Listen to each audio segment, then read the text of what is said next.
Unir las luchas es la tarea. Esa fue la consigna que nos convocó a muchos y a muchas este miércoles 4 de junio, en el marco de los 10 años de Ni Una Menos, en principio, que desde el 2015 el colectivo feminista se viene organizando en esta gran movilización que se hace año tras año para reclamar por una consigna bastante simple, bastante sencilla, pero que al mismo tiempo nos parece imposible casi de cumplir como sociedad, y es: paren de matarnos. En un país donde nos encontramos cada 30 horas con un femicidio, con una víctima violenta, con una muerte violenta de una mujer a manos de un varón, principalmente a manos de un varón conocido, familiar, pareja, y un año particular donde el mismo 3 de junio por la noche nos encontrábamos con la situación donde un policía con su arma reglamentaria asesinó a la novia de su expareja en Moreno. Entonces, ¿de qué hablamos cuando hablamos de unir las luchas, ¿no? En este contexto tan complejo, con una situación de violencia por razones de género que asusta cada vez más con sus estadísticas. Bueno, en definitiva, el movimiento feminista a eso dio como respuesta unirse a la lucha de los y las jubiladas miércoles a miércoles en el Congreso, diciendo: en este año, en este contexto, tenemos que unirnos junto a ellos y ellas para marchar en vez del 3, el 4 de junio en el Congreso. Y no solamente nos tenemos que unir nosotras a los jubilados, sino también tienen que ser los demás movimientos que se encuentran movilizándose por distintos motivos en nuestro país. Entre ellos están, por ejemplo, los y las residentes del Garrahan, están también las personas con discapacidad que se están movilizando por la emergencia en discapacidad, que se votó efectivamente en diputados este miércoles positivamente. Pero fundamentalmente, ¿qué nos deja esta movilización? Es lo que nos tenemos que preguntar. ¿Qué nos hace pensar? Bueno, en principio que cuando nos hablan de que luchar nos sirve, ya sabemos que sí, ya nos encontramos con una respuesta concreta cada vez que salimos a movilizarnos, y en definitiva vemos que somos un montón en las calles y que al mismo tiempo cada vez que nos cruzamos con otras caras podemos saber que estamos en sintonía, que estamos en complicidad para, para poder pasarnos un mate, para poder acompañarnos, para poder ser parte de esto, de una lucha colectiva. En definitiva, el movimiento feminista se dio cuenta desde hace muchos años ya, que la lucha es entre todos y todas, y que la consigna que trajo el Eternauta ha hecho furor estos últimos meses, de que nadie se salva solo, es algo que ya venía impregnado en el movimiento como tal. Dicho esto, entonces, cuando hablamos de que supuestamente luchar no sirve, de para qué, en un contexto donde constantemente nos están diciendo que tenemos que quedarnos en nuestras casas, que salir no tiene sentido, que mejor directamente hacernos cargo de lo que nos pasa a cada uno y cada una en su individualidad, lo que hace el movimiento feminista es ponerse a pensar de manera conjunta en asambleas, distintos sectores de organizaciones sociales, políticas, sindicatos, personas autoconvocadas, cómo seguir adelante. Pero bueno, para escuchar un poco más sobre cómo viene el contexto actual a 10 años del Ni Una Menos, vamos a escuchar ahora a Bernarda Meglia, subsecretaria de Políticas Sociales del Ministerio de Desarrollo de la Comunidad, en este miércoles 4 de junio. Es triste pensar en el momento en el que estamos después de 10 años de lucha. Me parece aquel Ni Una Menos de 2015, que es el que instaló en la agenda pública la agenda de género en la discusión pública de todos los días, es el que empezó a poner en la agenda los temas como después lograr la ley Micaela, la ley del aborto, el cupo laboral. 10 años después tenemos un gobierno que eliminó el Ministerio de Mujeres, Diversidad de Género, tenemos a un presidente como Milei que está queriendo sacar del Código Penal la figura del femicidio, que financió el programa Acompañar, que financió la ley 144, así que 10 años después parece que retrocedimos en muchas cosas, pero que tiene que ver justamente con la decisión, no es ninguna desidia de esto, sino es la decisión política de Javier Milei de atacar a las mujeres y la diversidad. Entonces, a 10 años del Ni Una Menos, el balance más simple que podríamos hacer, en definitiva, es que tenemos mucho para seguir discutiendo como sociedad, como conjunto de seres en un mismo espacio y tiempo, Porque la estructura patriarcal existe y está más fuerte que nunca, está más fuerte que nunca los medios de comunicación, está más fuerte que nunca la institucionalidad. Lo estamos viendo constantemente con nuestro presidente, cada vez que amedrenta a alguien, lo estamos viendo cuando tomó de punto a algún artista como Lali, por ejemplo, y además lo vemos cotidianamente cuando vemos que cada 30 horas muere una mujer a manos de un varón, ni hablar de que las estadísticas no contemplan a las personas del colectivo LGTBI, que no tienen una estadística donde se hable de los crímenes de odio, en un año donde también nos encontramos con ya más de 3 lesbicidios, estamos diciendo, pero en definitiva que también es algo que tenemos que armar de red comunitaria, de red colectiva, porque si no, lo decimos nosotros y nosotras, no lo dice nadie. Entonces tenemos mucho para hacer, tenemos mucho para pensar. Bueno, ahora cómo salimos de esta es un poco alguna de las cosas que hablábamos este miércoles y decíamos, bueno, quizás la respuesta no está tan clara, ¿no? Quizás no es una solución mágica, pero sí lo que podemos decir es que es colectiva la salida, es que es en la calle, es que es encontrándonos y demostrando que si estamos afuera del Congreso y adentro está sucediendo algo como una votación tan importante como la que fue este miércoles para votar la emergencia en discapacidad, para votar el aumento de los jubilados y jubiladas, que aprovecho a traerlo acá, y es lo de las jubilaciones, por ejemplo, que estamos peleando por un aumento para los y las jubiladas que representa, y lo digo entre risas porque más que ganas de llorar no dan, pero no da la situación.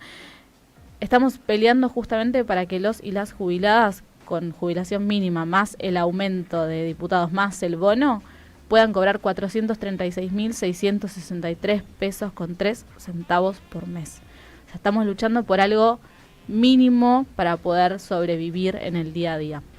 Aún así, cuando estábamos afuera del Congreso y adentro sucedía esto, decíamos, bueno, ¿qué va a pasar? ¿Qué va a suceder? ¿Qué expectativas tenemos sobre esta sesión? ¿Va a ser maratónica? ¿Va a durar? ¿No va a durar? ¿Qué va a suceder? Más allá de que Milei ya dijo que si sale algo lo va a vetar. Bueno, dijimos que pase lo que tenga que pasar, pero que los y las legisladoras sepan que afuera del Congreso están los ojos de todas esas pibas que fueron víctimas de femicidios, que están los ojos de esos abuelos y abuelas que miércoles a miércoles dan la cara contra los gases pimienta, que están las caras de los y las residentes del Garrahan, que dicho sea de paso, el miércoles 4 de junio tuvieron que relegar su disputa salarial porque el gobierno les avisó por comunicado, no oficial además como siempre, que quienes fueran parte de alguna movilización podían ser echados de sus puestos de trabajo automáticamente. Por lo tanto, la lucha continúa, pero desde otro lugar. Entonces, ¿cómo frente a todas estas injusticias, cómo frente al no aumento de los jubilados, cómo frente a la emergencia en discapacidad, cómo frente a que nuestros niños y niñas puedan ser atendidos y atendidas de manera justa, sana y que sus profesionales puedan vivir de maneras dignas, propiamente dicho, cómo no nos vamos a unir las luchas para poder llegar a construir la pueblada que nos pidió Eve? En este contexto, en definitiva, estamos hablando también de un momento fundamental como movimiento para también demostrar constantemente que todas las luchas son fundamentales, son necesarias, que tenemos que seguir buscándole la forma, la creatividad, la organización para poder seguir adelante. Y bueno, que hay algo ahí que es que, de nuevo, con esto de que la lucha sirve, se logró que se vote y se apruebe la emergencia en discapacidad, se logró que se vote y se apruebe el aumento de las jubilaciones. Y esto es como el precalentamiento antes del partido para cuando se tenga que votar en el Senado podamos volver a salir a la calle todos y todas para defender a quienes nos han cuidado toda la vida, a nuestros jubilados, a quienes nos cuidan siempre, nuestros médicos, para poder salir a cuidar a nuestros niños y niñas con discapacidad, para poder salir a cuidar a nuestros compatriotas con discapacidad y para también seguir saliendo adelante a pensar entre todos y todas cómo hacemos para que ninguna piba más muera a manos de un sistema patriarcal que nos asesina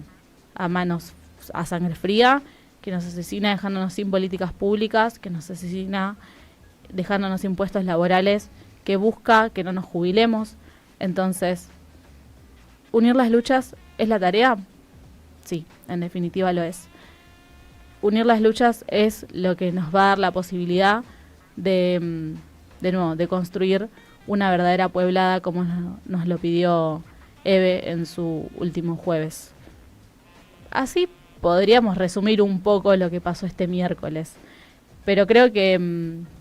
ahí es necesario también que podamos compartir y preguntarnos entre todos y todas qué sensaciones nos generaron estos espacios, qué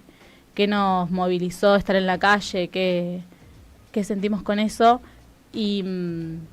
nada, y ustedes también preguntarles qué sienten, qué creen, cómo salimos para adelante ahora. Creo que fue un precedente, eso en definitiva seguro. Sin duda, sin duda. Nada, distintas... nada, una nueva muestra, ¿no? De que, bueno, cuando esto se une en las distintas causas, como que no son causas aisladas, como en esto de la segmentación que busca el gobierno nacional, de que, bueno, los problemas de uno son los problemas de uno, el de al lado es un enemigo o una amenaza. Eso, si nosotros entramos en este juego, nos fragmentamos y damos las peleas por separado, por supuesto que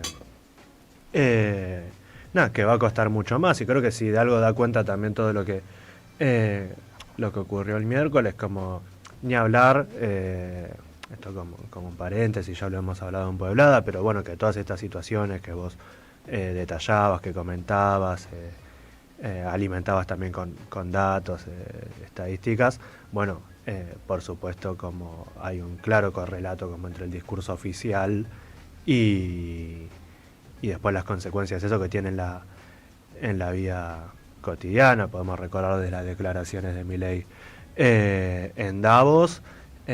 hasta también como bueno en estas semanas que se viene como rediscutiendo la moratoria, que se viene rediscutiendo un montón de cosas, como por supuesto que eso tiene como consecuencias o tiene como implicancias como mucho más directas en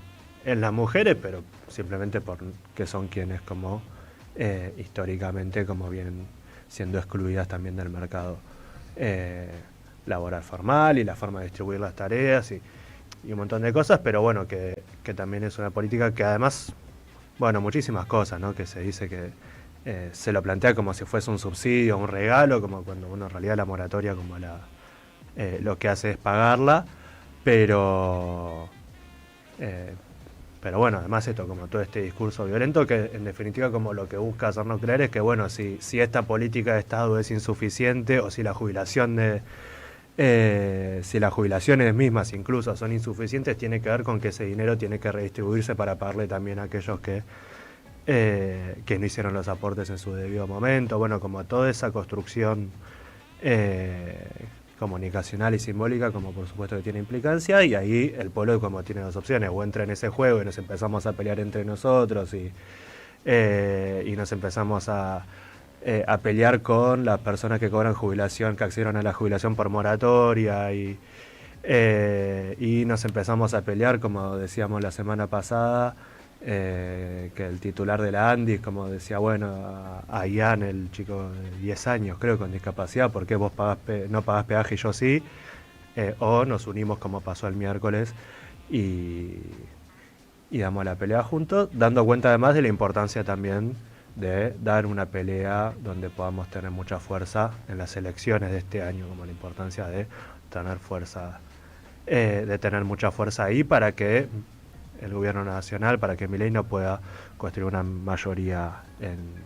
en el legislativo, como bueno, y poder seguir haciendo cosas como la que ocurrió este miércoles, que el próximo desafío tendrá que ver con llegar a los 2/3 para también poder impedir que las vete. Eso, y únicamente una cosita más, como un paréntesis también, el audio que escuchábamos recién es producto de un móvil que se hizo ahí el mismo miércoles en la plaza. Lo hicimos desde la Casa de las Madres y estuvo ahí PRI entrevistando y bueno, esto a cargo del móvil, así que nada, también celebrar esa tarea. Sí, y agregar a esto que decías vos, Chino, de, bueno, ¿no? La consigna en sí misma de unir las luchas, de participar, de animarse a movilizar, de unir los caminos también. Hubo casos que se iban viendo en entrevistas que le hacían, sobre todo algunos médicos o residentes que participaron, que era la primera vez que decían que movilizaban, que era una de sus primeras movilizaciones. Y acá no se viene a tomar lista de ver a cuántas movilizaciones fuiste, pero que se incorpore el hecho de movilizar a sectores o a personas que antes no lo habían hecho nunca,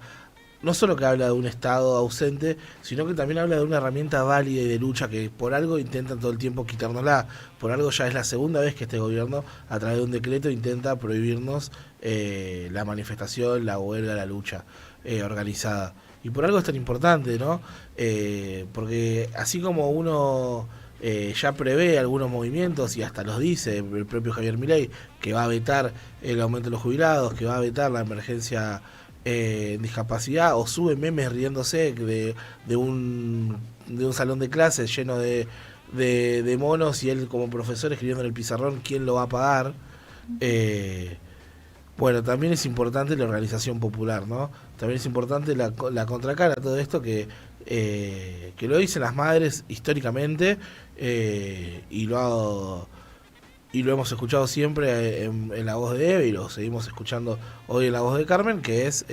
la organización, la calle y obviamente la pueblada lo que nos va a hacer salir de esta situación. Por eso, como decía vos, Pri, también es importantísimo, si este miércoles fuimos muchos, que la próxima vez seamos más, porque en el Senado también hay que hacer una demostración de fuerza y de organización. Sumo algo más, y es que estamos en un contexto donde una de las primeras políticas públicas, digamos, ponele, uno de los primeros anuncios que hizo este gobierno apenas asumieron es la eliminación del Ministerio de las Mujeres y Diversidades a nivel nacional. Por ende, la desjerarquización de todas las áreas consecuentes que estuvieran en las provincias. La única provincia que sostuvo la jerarquía ministerial, que viene a disputar cuáles son los roles de las mujeres y diversidades, cuáles son los roles de las situaciones de violencia por razones de géneros, es el gobierno de la provincia de Buenos Aires. A modo de en definitiva, no de una apuesta política y además de una apuesta a seguir fortaleciendo